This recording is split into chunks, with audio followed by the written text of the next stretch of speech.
This happened in a small blue house on the edge of town, sometime between late autumn and the year I turned 17. I remember the date as if it were a file stamp, nights in November and December, often after midnight when the neighborhood felt like a held breath. I saw my own sleeping body from the ceiling more times than I can count. It was a lucid kind of watching where I could move my head but not my limbs, where the room felt like a stage and I was a phantom audience. The most impossible detail came every time, a faint strip of yellow light leaking from under the hallway door that had no light source, or a digital clock on my bedside table counting backward like someone rewound my life.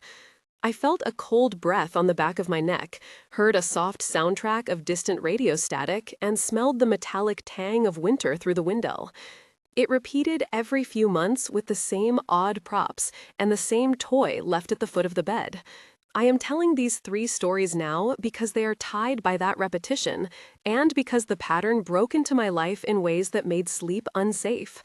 I will tell you how my family reacted, who believed me, what the police found, and why one small name changed everything. The first story was the one that started as a lucid nightmare and turned into a question that would not leave me alone. The vision always began the same way. I was floating at the ceiling and looking down at my chest rise and fall. The lamp was a pool of warm sodium light, but the clock on the nightstand ticked backward. I would try to call out. My voice would be a whisper that never reached my mouth. Once the clock hit 333, the window would fog from the inside and a shadow would appear on the glass. I saw details every time, as if the scene had been shot with cruel fidelity. There was a threadbare red scarf draped over a shoulder. There were wet footprints on the porch, visible through the gap in the curtain. There was the scent of wet earth and cigarette smoke pressing through the frame. In the dream, my knees trembled, even though I could not move them.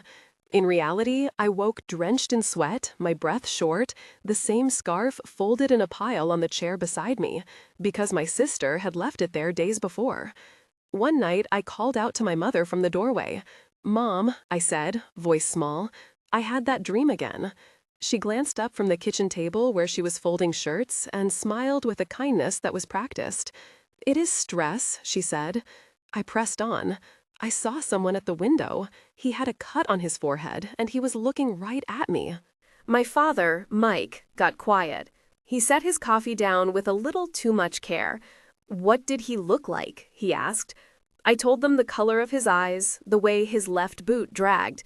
My father did not tell me then, but later he would say, the way I said boot is the way that made him remember something. I started to keep a dream journal and to sketch the man. The drawing was terrible, but consistent. The dream returned 3 months later, and again I woke to the same backwards clock. When I looked at the window, there were fresh footprints on the porch, as if someone had walked there in the hours I was asleep. I called my neighbor, Elena. "Elena, do you see footprints on my porch?" She came over, flashlight bobbing, hair tucked into a knit cap. "Those are muddy," she said, "and there is a smear on the glass." I remember the chill that ran up my arms, the sound of the flashlight, the way the house felt smaller all at once. I told my parents in a conversation that turned longer than I expected. "Dad," I said one evening, "I keep having the same dream, and I think someone is watching me." He put down his newspaper. "Again," he said, not unkindly, "tell me everything." So I did. "He stands feet from the glass," I said. "He taps at the window like a beat without a rhythm. He always has that red scarf." My father rubbed his beard. "Did you tell your counselor?" he asked. "No." "Maybe talk to Dr. Thompson at school." "I will." My mother, Sarah, reached for my hand and squeezed. "If you ever wake up and the light is under the door, wake us," she said. "We will check." "What if it is just a nightmare?" I asked. "Then we made sure," she said. The conversation ended with laughter that sounded brittle and the clink of dishes. I felt both relieved and more anxious for having described it. Months later, Mrs. Caldwell from next door came by because she had found my sketch in the recycling bin and wanted to know if I was all right. "Do you want me to walk you to school?" she asked. "No," I said. "I will be fine." Inside, I was not fine because the footmarks appeared again and because my father, Mike, found a small scrap of red fabric pushed under the porch step. The backstory mattered because the nightmares were not isolated from the life I had been living. I grew up with a father who worked nights at the factory and came home smelling of oil and coffee. My father liked stories with edges and would tell me about his boyhood on the other side of town, where a train whistle was the only real timekeeper. My mother, Sarah, was a school secretary who kept lists and appointments as if planning could contain chaos. My sister Lucy left the scarf behind one winter and moved out of state 2 years later. The house had thin walls and a porch that creaked at the slightest step. Childhood left a map of small fears that I did not learn to read until the dreams began to draw them in brighter ink. As I grew into my teens, I started to notice patterns that felt like keys. Noise at 3 in the morning, a cold breath across my neck, a taste of pennies when I woke.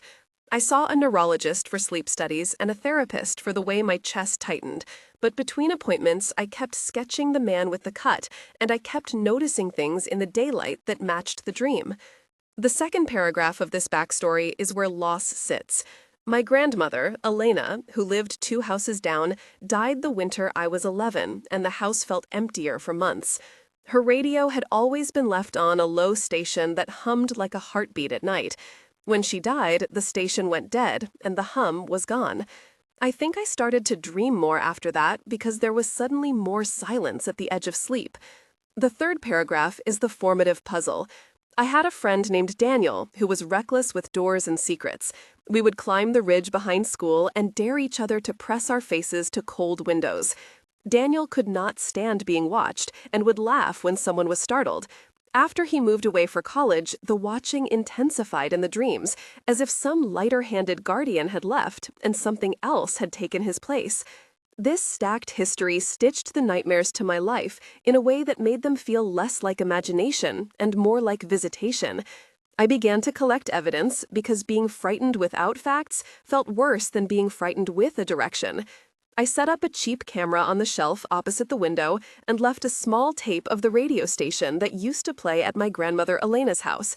I taped a scrap of red cloth where the wind could not reach and placed a toy train on the rug that always appeared in the dream. One night, the camera recorded nothing but the night air, and the radio captured a faint hiss and then a voice that sounded like someone breathing close to the microphone. I took the footage to Officer Ramirez at the local precinct, and we had a conversation that I will not forget. "You say you woke with footprints on your porch," Officer Ramirez said, a woman in her 40s with kind eyes. "Yes. Did you ever see someone through the glass when you were awake?" "No, only in the dream." "We can file a report," she said, "but we need something concrete." I handed her the USB with the clip. She cupped it in her hand and asked a few procedural. "When you say you are seeing the same man, have there been similar reports in the area?" "Not that I know of." "We will run a neighborhood check and ask nearby houses for any strange comings at night." The procedural explanation she gave me later was simple. A neighborhood sweep includes checking surveillance footage of nearby houses, canvassing for witnesses, and collecting physical evidence such as footprints or fabric for trace analysis. Footwear impressions are often photographed using oblique lighting to capture depth and pattern, and any fabric is preserved and sent to the lab for fiber comparison. Attorney and police reports can take weeks. Her voice had a kind technical clarity that made me feel less alone. Ramirez left a card and said, "Call me if anything else happens." The second story was an escalation that made the nightmare bleed into waking life in a way that left no easy explanation. It was a weekend when I stayed at Daniel's house for a group project that turned into pizza and a night of bad movies. At 3 in the morning, I experienced a false awakening. In that fragile stage between dream and wake, I stood in Daniel's bedroom, convinced I had already gotten up, a trick that felt like my senses were folding inward. There was a thin line of light under his door that I recognized from the dream, and there were footsteps pacing in the hallway that sounded like someone counting. I froze. In the dream, the steps were measured and cold, and the light was a long, slow blade. I put my hand on the doorknob and felt the metal shiver. The hallway smelled like lemon cleaner and sweat. I could hear muffled voices, and one of them sounded like Tom, Daniel's older brother, but slurred as if through fabric. I tried the handle. It was locked. "Tom?" I whispered. "Tom, what are you doing?" Behind the door, there was a soft thump and a hiss like breath on glass. "It is a prank," Daniel said from the bed. "Relax." I was not relaxed. The bulb of fear swelled in my stomach like a small animal. I pressed my ear to the door and heard the scrape of a shoe along the stair rail. Then there was a knock that did not match any rhythm I knew. "Daniel, open up," a voice said from the other side. "Who is that?" Daniel sat up and yawned, rubbing his eyes. "Probably the delivery," he said. "We did order pizza." The dialogue turned faster. "It is late," I said. "Maybe do not answer." "I will check," Daniel said. "But if this is a joke, I am going to get you back." He walked to the door and opened it a crack. There were two men on the porch, faces shadowed by caps, and the light under the door I had felt in so many dreams was exactly there under the jamb, like a wound in the house. "We have the wrong house," one said, voice flat. "Sorry to bother you." Daniel smiled with the nervousness of someone trying to end embarrassment. "Okay," he said quickly. "No problem." They turned away. The immediacy of sensory detail stayed with me. The porch had a damp smell. The men left a faint trail of wet footprints that faded into the street. At that moment, I realized that the false awakening had not been a harmless trick. Something in the pattern that haunted me was following doors and timing itself to rooms that felt like thin skins. Right after that scene, I added a call to action to the camera of the life I was living. If you have ever had a dream that felt like truth, you know that tightness in the chest that makes you want to tell someone right away. If you have a moment, write in the comments below your own strangest detail you ever woke to, and start the sentence with the words, "My dream was," so that it is easy for others to read. Sharing those short fragments helps more than you think, because they show patterns. Many of you have told me about backward clocks and light under doors, and that has helped me see that I was not alone. Now back to what happened that night and why we called the police. The third incident was the one that became a report and a hospital corridor and a late night of questions. A few weeks after the porch episode, I experienced a sequence of false awakenings that slid into reality so seamlessly I did not know which breath was waking and which was dreaming. It began with the same feeling of being above my body and watching while the sound of the house was a tape played at half speed. The clock wound backward, the radio hummed a tune that my grandmother used to like, and then the hallway light appeared under the door. I crawled out of bed because something in the body acts before the mind can decide not to. I opened the door and saw a silhouette framed by the dim porch light. The silhouette was not the same as in my sketches. It was larger and hunched. I felt my throat close. "Who is there?" I said, voice shaking. The figure moved with a kind of fluid carelessness, and there was the metallic scent of pennies.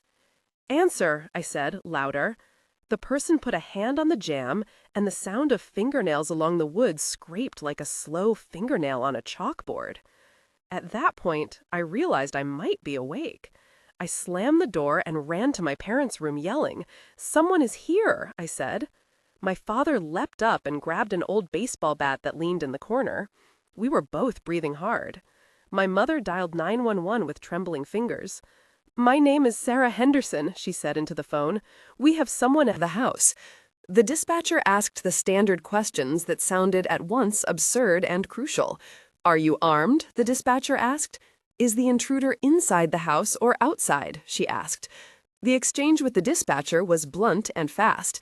"We have a unit en route," she said. "Stay in a safe room and lock the door."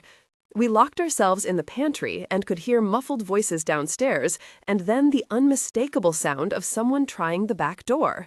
Officer Ramirez arrived within minutes with 2 squads. The tension of waiting in a small room was like waiting under a wave. Ramirez's voice through the door was calm. "This is the police. Everyone stay where they are and do not open the door." There was the weight of footsteps in the house, and then loud orders from the officers. 2 men were apprehended on the porch, and one had a small cut above his eye that matched a description I had drawn weeks before. They protested and said they were only walking through and had the wrong address. They smelled of cigarette and rain. The police took statements. Officer Ramirez asked me the same questions again while taking notes. "What did you see through the glass?" she asked. "What time was it?" she asked. The interrogation was matter of fact, and yet somehow intimate, because it forced me to parse the night into measurable pieces. There was a technical part of the process I had to learn so that I could understand the report. Forensic teams photograph and catalog footwear impressions and any fabric found at the scene. Fibers are taped and sent for microscopic comparison to garments found on suspects. Interview transcripts are logged, and a timeline is reconstructed from the officer's notes and nearby security cameras. This process aims to connect items and times in a chain that can be used in court or dismissed if not corroborated. It felt clinical and necessary, and it comforted me more than it should have that there was a system to hold a narrative to facts. Two moments of tension stood out in the aftermath. The first was the inventory of the porch with Officer Ramirez and the neighbor, Mrs. Caldwell, watching from across the street. I remember the cold pressing at the base of my skull as Ramirez knelt and shone a light along the step. "Look here," she said. She photographed a smear of red fabric pushed under the step and took a print of the mud. The second was the hospital corridor, where one of the men, injured during arrest, got treated and glared at me like I had stolen something from him. I sat with Daniel and Tom, and we tried to piece together what we had done right and what we had missed. "You did the right thing," Tom said. "We locked up and called the police." The ratios of guilt and fear and relief were complicated. In both moments, I felt the line between dream and waking thin until it cracked. After the police involvement, the rumors around town made the suspense worse. People asked questions, and some people closed their curtains a little earlier. Daniel stopped sleeping over for a while. My family named a few more friends who had noticed odd things, like a porch light flicking or a shadow by the hedges. We learned the names and faces of the officers who worked the case, and of neighbors like Mrs. Caldwell and a man named Tom, who brought over coffee and batteries for the camera. We also met a local sleep specialist, Dr. Patel, who explained that sleep paralysis and false awakenings are phenomena where REM sleep intrudes on waking consciousness, leaving a person immobile and vivid in their dreams. Dr. Patel added that while many occurrences are purely neurological, the content of dreams can be influenced by real environmental cues, such as sounds or lights outside a window. This made sense in part, but did not explain the footprints. The town paper ran a small piece about the arrests, and an elderly neighbor, Mrs. Henderson, came forward as a witness to late-night footsteps she had dismissed at first. It was messy and public at once. The reflection afterward left questions that did not resolve. I wondered if the man I had drawn and the cut on the suspect were coincidence or something stranger. I wondered whether the dreams primed me to notice details that I would otherwise have missed, or whether those dreams were warnings I had failed to translate. I also thought about the cost of telling. Atmosphere changed in the house after the arrests, and there was a new set of eyes on our routines. I could not shake the feeling of being studied, both by my own memory and by neighbors who whispered. I read about lucid dreaming and sleep studies, and about how the brain stitches recent sensory input into nocturnal narratives. Some nights, I would test the boundary by leaving a nightlight on in the hallway and seeing if it entered the dream as the same strip of light I had seen before. Sometimes it did, sometimes it did not. The unresolved part that remains is whether the outward events mirrored the dreams because someone was literally staging them, or because dreams are mirrors and we simply see the same world twice. 1 month later, life felt both quieter and rawer. The police had closed the active part of the investigation after the suspects were released on technicalities, and there were no charges that stuck. Officer Ramirez called to say the lab found some fiber evidence, but nothing conclusive. I remember the call like a postcard delivered with measured care. "The fibers match a common fabric," she said. "Not enough to prosecute." Elena brought over lemon cookies and said, "At least they were on your porch and not farther." I walked the porch at dusk and picked at the smudged paint where wet boots had pressed against the threshold. Sleep came in waves. Some nights I would sleep peacefully, and some nights the backward clock came back with its cold counting. I joined an online group where strangers described the same small details I had seen in the night. Reading their stories made the experience communal. Knowing others had light under doors or backward clocks reduced the sense of being singled out by fate. I began cognitive exercises that a therapist suggested, where I would rehearse waking up and saying aloud that I was dreaming until the dream dissolved. It helped a little and made me feel like I was regaining some control. 3 months later, my house felt more guarded in both ways. I changed the lock on the porch gate and installed a motion light that flooded the yard with harsh white when it caught movement. The light altered the dreams in strange ways. The strip of warm yellow broke into a rectangle of white, and sometimes a voice in the dream would call out, "Who turned on the light?" People in town treated us differently. Some spoke less, and others asked too many questions about whether I could identify the men. Daniel stopped by sometimes with Tom, and they would sit on the porch playing a record that my grandmother used to like because it felt like reclaiming sound from the ghosts. I returned to Dr. Patel, and we did another sleep study. The study showed interrupted REM cycles and occasional episodes consistent with sleep paralysis. The lab notes described the brain activity in technical terms and suggested a plan of sleep hygiene, scheduled awakenings, and a reduction in late-night stimulation. I implemented those changes, and the frequency of vivid dreams decreased, though not to zero. The police file sat in a drawer, and every so often I opened it to reread Ramirez's handwritten notes and the statements from witnesses, like Mrs. Caldwell, who had seen the wet marks the night in question. Holding the paper felt like holding a small vessel of truth. 6 months on, the thread of the story had become a braid with both visible and hidden strands. There was a neighborhood meeting where Officer Ramirez spoke about safety, and a man named Greg, who owned the hardware store, donated motion sensors to anyone who wanted them. My father, who had been quieter than usual, started taking late walks with a flashlight and returned with small stories about men he had passed and details of faces that looked like cataloged fragments. I found myself less surprised by the backward clock and more vigilant about the porch. The dream man appeared less frequently, and when he did, he seemed older in the face, as if time in the dreams could be measured differently. I found a scrapbook where my sister Lucy had placed a photograph of our grandmother Elena at the window with a radio in the background. The image lodged in my chest. I still felt the cold breath sometimes when waking in the small hours. The town paper printed a short follow-up, and the comments section filled with readers who had similar tales. That communal ledger of small horrors steadied me more than anything else. I started to journal my dreams with times and details to see if a pattern emerged, and I shared the logs with Dr. Patel and with Officer Ramirez when she requested updates.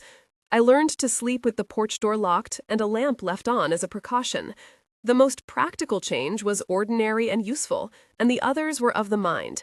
These 3 nights and their aftermath left me with more questions than answers, but also with a list of things that mattered. Keep a record, tell someone, and do not underestimate small details like a light or a scrap of fabric.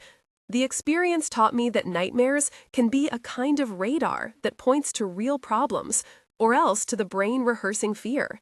The men we caught never fully explained why they were there, and the lab never proved the connection to the dream man I had drawn. Yet, the footprints on the porch were real, and the tape of breathing that Officer Ramirez listened to on my cheap camera existed in an evidence locker. If you have ever woken to a detail from a dream in your actual house, you know the way it pries open the night. I am not asking you to choose between rational explanation and something stranger. I am asking you to keep your eyes open and to name the small things that feel wrong. If this story shook you, I want to hear one small thing from you right now. In the comments, start with the words "my dream was" and tell me a single detail that felt impossible but real. A short sentence helps others to read fast and to find patterns.